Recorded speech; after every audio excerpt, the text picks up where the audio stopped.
Halo teman-teman, sebelumnya perkenalkan nama saya Fainur Fadila dari S1 Akuntansi Fakultas Hukum dan Bisnis Universitas Duta Bangsa Surakarta.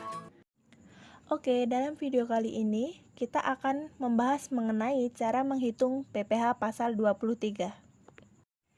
Nah, kalian tahu nggak sih apa itu PPh pasal 23? Pajak penghasilan PPh pasal 23 adalah pajak yang dipotong atas penghasilan yang berasal dari modal, penyerahan jasa, atau hadiah dan penghargaan, selain yang telah dipotong PPh pasal 21. Nah, siapakah yang berhak memotong PPh pasal 23 dan pihak penerima penghasilan yang terkena potongan PPh pasal 23? Untuk yang pertama, ada pemotong PPh pasal 23. Ada badan pemerintah, subjek pajak dalam negeri, ada penyelenggaraan kegiatan, bentuk usaha tetap, perwakilan perusahaan luar negeri lainnya, wajib pajak orang pribadi dalam negeri. Untuk yang kedua, ada penerima penghasilan yang dipotong PPh pasal 23. Ada wajib pajak dan bentuk usaha tetap.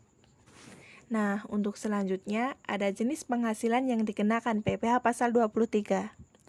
Secara umum sih, hampir semua penghasilan bisa dikenakan ketentuan PPh pasal 23. Untuk yang pertama ada dividen, untuk yang kedua ada bunga, termasuk premium, diskon, dan imbalan. Untuk yang ketiga ada royalti, untuk yang keempat hadiah, penghargaan, bonus, dan sejenisnya.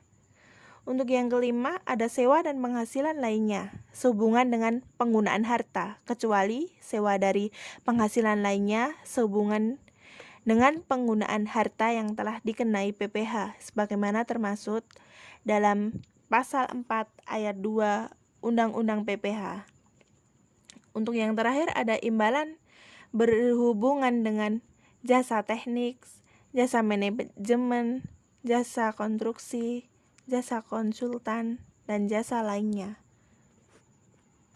Nah, untuk jenis pajak penghasilan yang dikecualikan PPh pasal 21 itu sendiri, ada PPh pasal 21 jika mengatur beberapa penghasilan yang tidak dikenakan pajak dengan rincian daftar sebagai berikut. 1. Ada penghasilan yang dibayar atau terutang kepada bank. Untuk yang kedua, ada sewa yang dibayar atau terutang sehubungan dengan sewa guna usaha dengan hak opsi. Untuk yang ketiga sendiri ada dividen atau bagian laba yang diterima atau diperoleh perseroan terbatas sebagai wajib pajak dalam negeri, koperasi, dan BUMN. Dari pernyataan modal pada badan usaha yang didirikan dan kedudukan di Indonesia. Tarif dan objek pajak PPh pasal 23.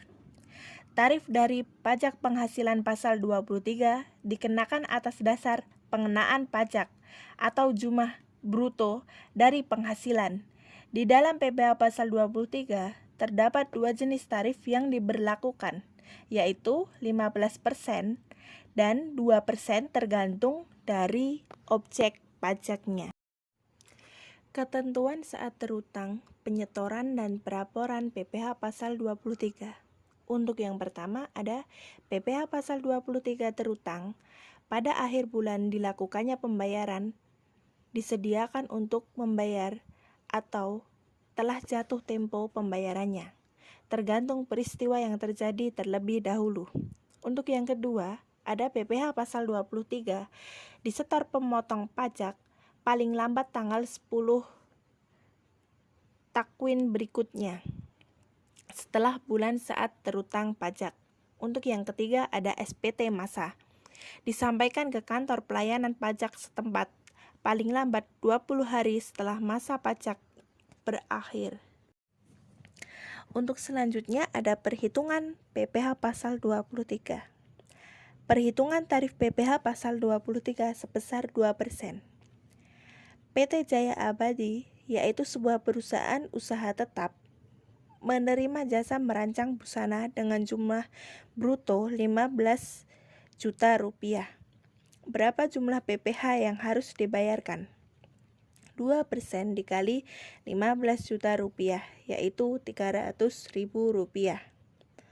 Kemudian yang kedua, perhitungan tarif PPh pasal 23 sebesar 15%. Pak Doni menerima royalti atas hak yang digunakan sebesar 10 juta rupiah, maka jumlah PPh yang harus dibayarkan adalah 15% dikali dengan 10 juta rupiah, maka memperoleh hasil 1.500.000 rupiah. Nah, itu tadi ya teman-teman, materi cara menghitung PPh pasal 23. Semoga bermanfaat ya. Terima kasih.